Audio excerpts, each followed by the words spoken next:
Court calls the case of the Felicia Couchman versus Sean Perry. Your name? Felicia Couchman. Sean Perry. All right. And it's a health hazard and it's your case. Correct. It's my, the home is in my name. He's been living there with me. He's had a lot of drug use, and there was a lot of paraphernalia and drugs. And on December 6th, I came downstairs and there were needles and drugs, and he was passed out. I was able to get him to come to. Later in the day, I could not get him to come to. I had to call an ambulance. Good. Sir, what's your position on having to move out of the premises? Well, Your Honor, It's out of your pocket. I've since gotten in treatment with the doctor and nurse.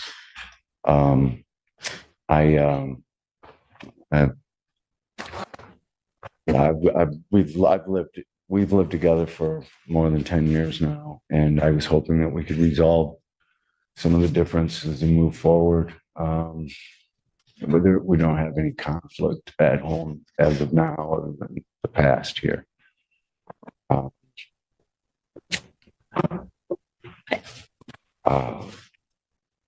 I'm basically, I did call to legal services to get some advice legally.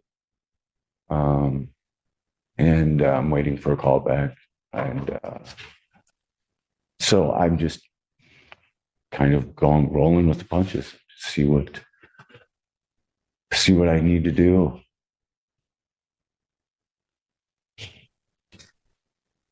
You do not have a place to move? No.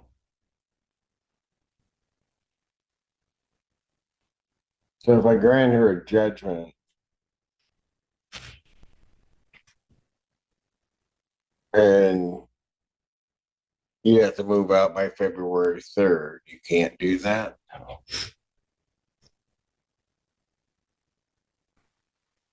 No, I really don't. I mean, I've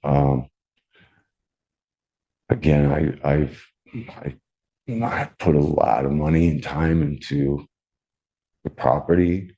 I haven't talked to anybody about it. I haven't had a chance to talk to and get any legal advice.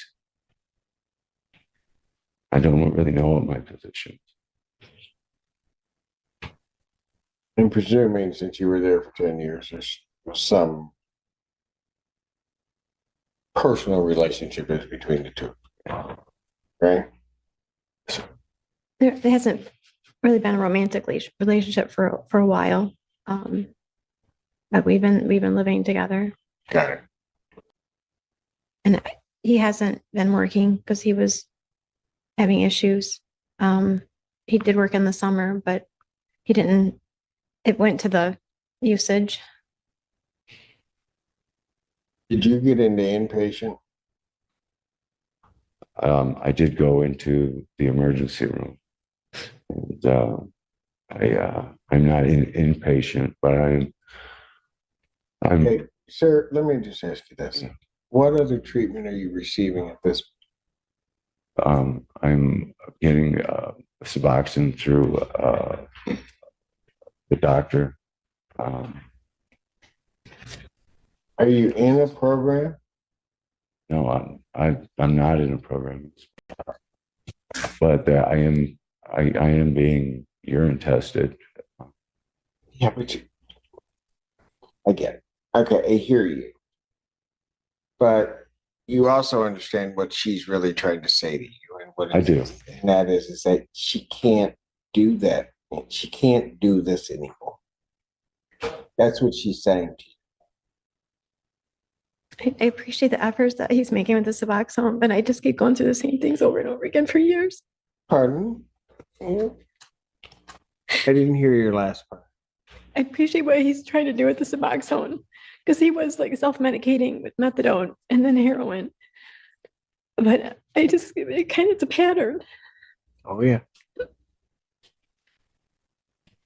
55 years old. He chased me to the neighborhood.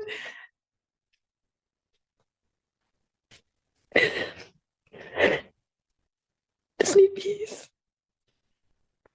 I want him to do well.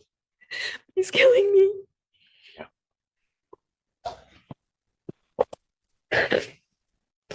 Sorry.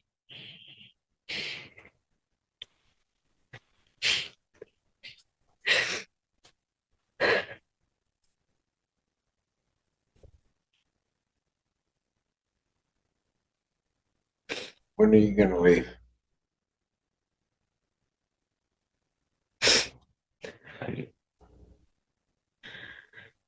Pardon? So I was told by Felicia that we would work something out. We were working something out. Hang on a second. Let me just tell you something. Yeah. And I've been doing this for a long time. You're talking to me like an addict. You're not answering my question. You're trying to direct the conversation in the way that you want it to go. Maybe, indeed, something can work out at some further point in time for her. You get that? I do. The thing is, it isn't about you now, except you getting out and then allowing her to make decisions and choices. If you get out and then she finds it within her to be able to accept you back in some way, some form, in some structure, that's her business. But right now, what she's telling you is you have to go.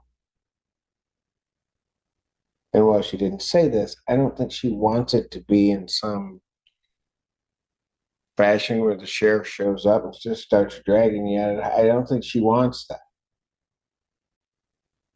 But you need,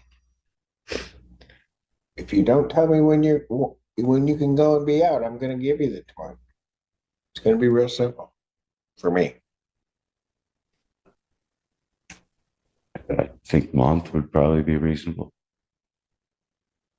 Ma'am, what do you believe?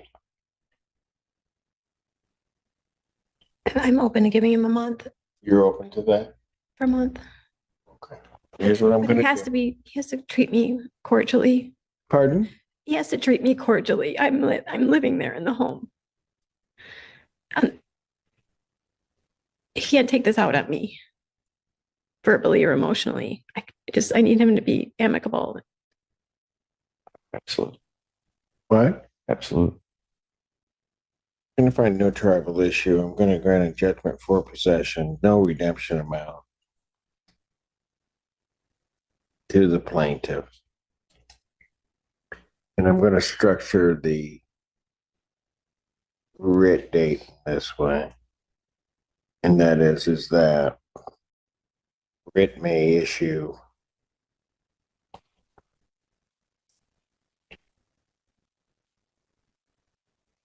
February 3rd.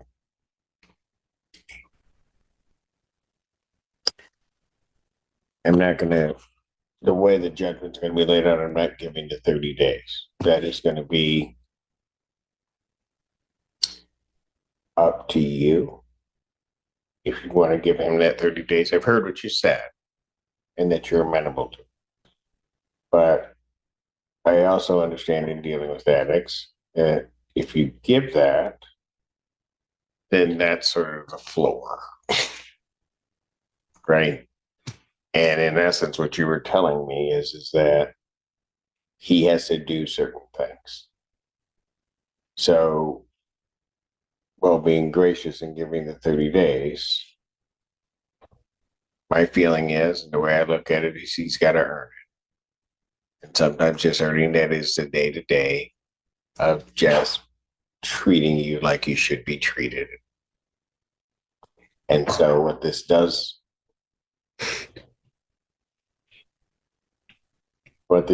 ma'am, is it maybe shifts the power dynamic in a way, maybe. Because you probably felt powerless to try to deal with a lot of this stuff. So If he doesn't treat you right, and you can come down, just file the paper. And I have a good memory, so I'll remember and I'll sign off on that. You got to fill out a judgment for me, okay? And then if he doesn't treat you right, I'm not going to ask a reason. I'm not going to ask anything along those lines.